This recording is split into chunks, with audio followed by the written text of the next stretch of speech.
Willkommen, bienvenue, welcome once again to another live stream. This one is called IPSA Kind of Magic, set up by myself and Hamish McLay to reference and refer and promote all things at IPSA. What is IPSA, you ask? Well, I'll answer you. IPSA stands for the Independent Personal Search Agents, and it's an association which is up and down the country. It includes many wonderful people, including Bharti and Sharon here, who are just two prime examples of that. And each week we talk about a different aspect. Now, this week is no different. This week it's called LA Searches, Similarities and Differences. So I'm going to play stupid and throw Hamish straight under the bus and say, Hamish, what's an LA search? Well, it's quite interesting. It's that when you look at people who are working within the legal fraternity, particularly, they have these incredible sort of handles which stand for all sorts of different things. There are hundreds of them. Fortunately, I don't need to understand them. One thing we use quite regularly here is LA, because we know what it means. As Sharon quite rightly pointed out, yes, it's Los Angeles. But I would like to be over in Los Angeles doing a bit of searching. We're speaking about local authority searches. And the reason why we have this particular sort of topic, and I think it explains very well, and here we go again, the IPSA, this association that we have, actually sort of independent personal search agents, is actually implying what we do to help. We are helping clients. And funnily enough, we are hidden behind doors, because very often the clients themselves never get to us. Because what we are doing, we're going into local authorities, we're getting information for them, or we're supporting their solicitors in getting that information for them. So they don't tend to get to see us. So we're hidden away. But it is an important part of what's required. However, since the start of this century, and I can actually say that because it's not very old, since the start of this century, things have actually changed quite significantly. And what we have is a number of people trying at this moment in time to suggest that basically all you need to do is do everything the same way, and work the same way. All you got to do is tick the boxes and it happens.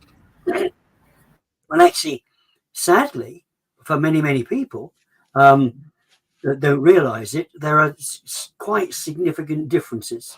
We have different people who want to buy and sell property for different reasons. We have different properties. They might look the same, but there's something different about them. There's something hidden sort of within there. But it's particularly the way the records are actually sort of held. And what's being suggested is that a certain person could actually be almost anywhere. They could even be abroad doing it. Do excuse my phone. I haven't switched it off. I'll do that in a minute. However, this can actually be carried out by someone's almost anywhere, providing they know where they are. Well, I say providing they know where they are, providing they know something about what they're carrying the search out on. But if they've never been to the place, they don't know quite what goes on and the best way to get the information, because it will differ from what they've actually not sort of know themselves. Once you've been in there, and IPSA members have all attended to the council areas which they've been to. And that's why I call it similarities and differences. You cannot sit and tick all the boxes just sat outside of the environment. You need to get involved to find out about it. And that's why I was calling it similarities and differences. And the two we have before us, I mean, I'll just mention this briefly, because one of the early searches, I remember when Bharti and I first got together, it was I think it was either just on the outskirts of Warwick or between Warwick and Leamington Spa. It was an old Ford to show you going back, it was either a Ford manufacturing site or some kind of site which Ford had actually sort of owned and they were doing. And of course, that was nowhere near London, what Bharti covered. We covered Warwick. So we were able to actually go to Warwickshire and get the information that we needed to actually support what Bharti was doing from her office. Thank you so much for taking the time out today, Bharti and Sharon. So today's topic is LA searches, similarities, differences. You've heard what Hamish has got to say. How do you respond? Well, basically, I took the topic as the difference between like council searches and regulated searches that we do. I mean, some companies prefer to do the official, go straight to the council, because they think we don't have the knowledge or the expertise, when in fact, like Bharti's been working with the local authorities for 20 years, I've been 15 years, and if we don't have an expert in that in our area, we go to other IPSA experts. So I took it sort of, that was the differences. Yes. Ours would be the similarities is the same information, but I was thinking of the filtering of it, the correct information, and the turnaround times of us getting it quicker than maybe other search providers. I also wanted to say about our after sales.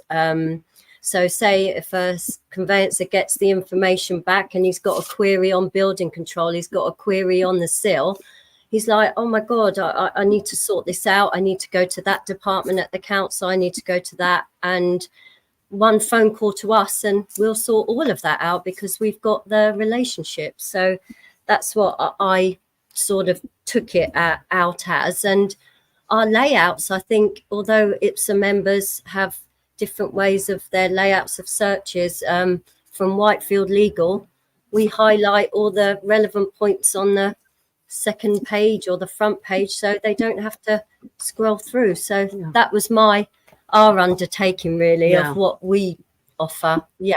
Bharti, when you set up Whitefield, I mean, did you think it was going to be that you would develop so many relationships that would make searches that much quicker?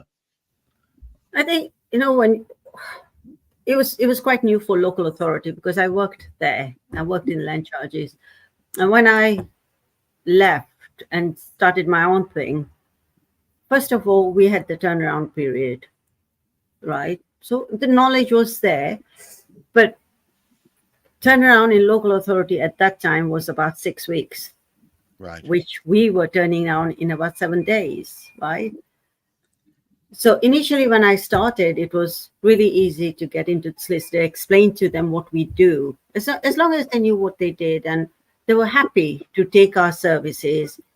The layout of the report I kept pretty much similar to the council one. So lawyers are really set on how they see the report. They just want to go through the report, say tick box everything is all okay, and off they go, because they don't have time to read until they hit a crisis and there's a misinformation, then or there's entries which are not correct. Then they come back to us and we sort it out with them, right? Which with the council, they would say, no, this is what it is. And the council, I would say 99.9% they're right, but there is always that percent that they can be wrong. But they take it for council report as all being it, it's got to be correct. So we started off really well with the regulated searches, and as we went down the road, it was getting good till we came to home information pack. Then loads of companies mushroomed out from nowhere, thinking, wow, let's get on this bandwagon. And that's where the sticky points started to come. Law Society started saying, no, get full searches, not regulated searches. And then the clients had issues because they couldn't get their completion done in times. They were waiting for weeks and weeks. Right. And now it's much better. Now we get audited, we are compliant, it's easier. But still, some of the clients do have full searches, thinking it's because they're council searches, they'll be 100% sure. But, the council can get it wrong too. So it has changed fundamentally during the time since you started up. It was really, as you say, that I don't know if it's a low point, but certainly a point where everything changed was those home information packs. But when did things improve so that the perception of the kind of services that you provided was seen as better than perhaps what the council provides. When did that happen? That was relatively recently, isn't it? I think I think when the message gets out of exactly what we're doing and the knowledge and expertise that we have, and Hamish has been campaigning, and IPSA as a whole organisation has brought it to light, and that the figures that, you know, the majority of lenders accept them, and it's just us getting our message out there. With the recent transition of records land charges to land registry, we've learnt that, you know, we've seen some errors, we know how to spot them. Yeah. And that's also, you know, a good point of giving the relevant information, which Hamish has been involved in, and Heather. So I think it's just since our raising awareness, isn't it, of getting our name out there. Right. And obviously there's vast difference in pricing as well, right? We can do a whole bundle for what the council would charge for one search, right? That would complete search packet for a client, which is much more they get from us than they would get from council. Council would only do the local authority searches, and that's it. And then the client has to go and get all the different other searches that goes with the conveyancing pack from somebody else. You know, that's a brilliant point. Yeah, that, you know, so that the bundle works really well for them. But till the Law Society sort of guarantees that, oh yes, we can have regulated searches, that is fine, they still sit on the fence. You know, they said, oh, as long as they're compliant, the lenders on the lenders list is fine. But it's still, some of the lawyers are not that confident in using some of the services that they do, which is a shame. Hamish, there seems to be, although an increasing amount of confidence in IPSA searches, is it seen as potentially not as propitious as a full search? Am I missing the point here? Well, it's a very, very, very interesting thing, and it's what I quite liked about what Sharon said, which is why it's great to have other people's voices on there rather than just mine, because she was looking at the subject content rather differently. I think this week we've got yet another incident where we can carry this over through several weeks to look at variances and differences, and when we actually sort of look at what actually is the same about council, because it does vary so much. But it's the inconsistencies which in fact are the challenge. However, very early on, and I can't remember, it was round about the time, funnily enough, when I think Home Information Packs was still operational at the time, and it was Birmingham decided they would demonstrate themselves how effective they were as a council at returning searches. So they got one of the Birmingham Evening Post or whatever it happened to be to carry out this massive great survey to see what was better. And those cases, in those particular days, I don't think actually, Bharti, we even got as far as calling it regulated. They were just called personal searches. Yes. Yeah, they are regulated now because we are all members, or we're regulated by the Property Code Compliance Board, the PCCB, which adds a difference, and also IPSA membership adds an additional thing there. So it's really well looked after. So they carried out this particular sort of survey, and then actually came back. It was very, very close because there was a bias, because people were saying, well, more or less, we'd always, like Bharti suggested, well, we've always done it this way, so why not carry on doing it that way? So they sort of said, they propped up an awful lot was said, but in actual fact, it did swing over. And it wasn't a massive great difference. It was something like 55 to 45%, something of that particular region, which suggested the personal searches were actually more informative and they were better put together rather than what was called the official search at the time. And of course, we've got the big challenge now, because where we've mentioned this before, and this is where some of the differences sort of come in. We've got something now. I have to say, my apologies, Bharti. I didn't realise you'd actually been working in the land charges office as well. We hadn't taken the mickey her about that one. But it's more gameskeeper turned poachers, isn't it? Great to see. So apologies, Bharti. I didn't recognise that aspect. So That's okay. I don't advertise it either. Well, she learnt there was a better way. Yeah. yeah, as I mean, exactly the same as Jackie has said, who we'll see in a week or so's time back on again. But I think what it is, the references we have now make it much more sort of effective. But with what happens, of course, they haven't done it in London because they were what we call unitary authorities. They looked after themselves. They were responsible for just about everything that went on there. Now, outside of London, what we had a county council, and within that county council, we had, on average, 5 or 6 local councils. Now, what's happened, in order to get money together and try and stop themselves from going broke quite so quickly, many councils have amalgamated and they call themselves a unitary authority. Wiltshire did it in 2009. They still haven't got it together, actually, with their land charges office, but that's what they did. And unfortunately, because of that, they've lost the experts because they're cutting down in numbers. So they've lost the expertise that they had. So, for example, when Bharti was working in her office, she knew everything about it.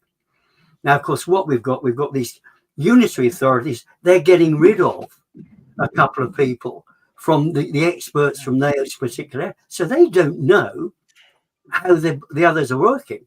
And this is one of the problems that happened in Wiltshire, because they're miles and miles apart. I mean, it's even worse actually in Wales, but they're miles and miles apart. So why would they know the locality? IPSA members know the locality of the areas they're carrying out the searches in. And when we actually go back, as Bharti was saying, both Sharon said, the years between them of experience in their local council areas is so significant. And therefore, that is consistent in terms of compared to, I think, many of the people they work with. It would be amazing from hearing from Bharti. We'll do another time now.